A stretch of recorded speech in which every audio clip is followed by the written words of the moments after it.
On en vient au dossier du 12-13 et on continue à parler transport 10 jours après l'attaque du Thalys. Comment améliorer la sécurité?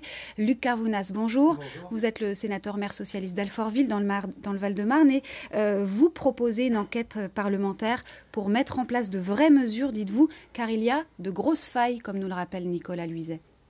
Avec les armements et munitions dont il disposait, le tireur aurait pu faire un carnage sans l'intervention héroïque des passagers.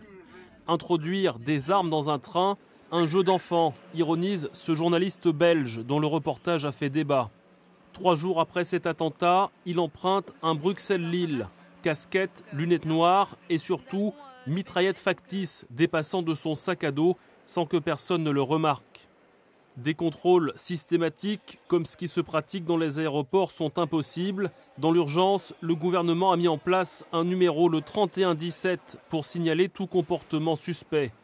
Depuis les attentats de janvier, le plan Vigipirate en Île-de-France est en alerte maximale, y compris avec des patrouilles dans les gares. Mais après cette attaque à bord d'un train, c'est plus largement la sécurité dans les transports qui est à nouveau posée. Luc Carvounas, vous avez dit être pour des contrôles identiques à ceux des aéroports, l'installation de portiques et des contrôles de bagages. Ça paraît irréaliste dans toutes les gares. Vous maintenez cette position ? Certains le disent. Moi, je rappelle juste les propos du Premier ministre Manuel Valls, que nous sommes en guerre.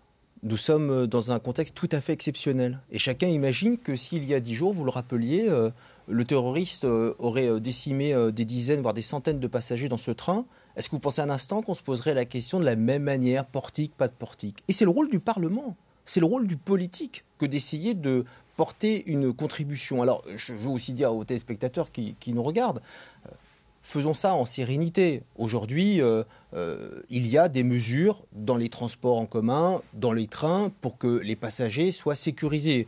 Les ministres de l'Intérieur européens qui se sont réunis ont rajouté des procédures qui vont dans le bon sens. Je rappelle aussi que c'est ce gouvernement qui, début 2015, a annoncé 3000 recrutements supplémentaires dans les effectifs de police pour arranger justement cette lutte contre le terrorisme.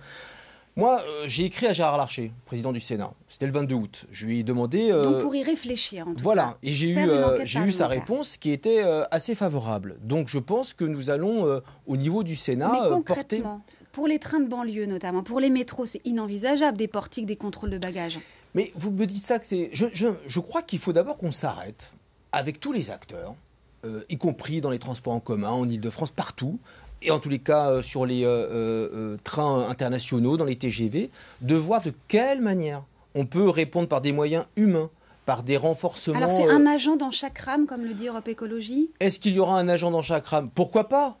Il ne faut rien s'interdire. Mais en tous les cas, moi, je ne comprends pas que le président de la SNCF balaye d'un revers de la main toute proposition parce qu'il y a plus de flux dans les gares. Et c'est vrai que dans les aéroports. 20 fois plus de Mais en même temps, il voyageurs. faut, je crois, que l'on se pose sereinement Et tout la dans table. les mesures concrètes, Valérie Pécresse, qui est candidate de la droite au régional, propose la gratuité du pass Navigo pour les policiers. Vous, en tant que directeur de campagne de Claude Barthelone, vous en pensez quoi ? Alors, vous voulez que je vous dise quelque chose ? Ça a encore, de la part de Valérie Pécresse, un manque d'information. Il faut qu'elle fasse attention quand on postule à vouloir devenir la présidente de la plus grande région d'Europe. Il faut être au niveau de la charge que l'on essaye d'avoir. Et cette mesure-là de gratuité, je l'ai entendue le week-end, notamment par les syndicats de police. Alliance. Mais ce syndicat ne donnait pas une bonne information.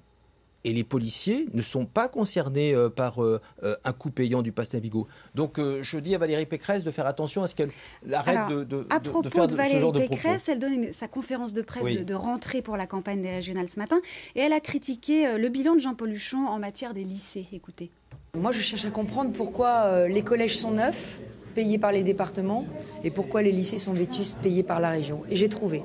C'est simplement parce que la région a enlevé 130 millions d'euros par an au budget d'investissement dans les lycées pour les mettre sur d'autres priorités et sur une gestion et un train de vie qui sont plein de gaspillage à tous les étages. Alors on arrête le gaspillage, on reprend les crédits et on donne des lycées dignes aux lycéens.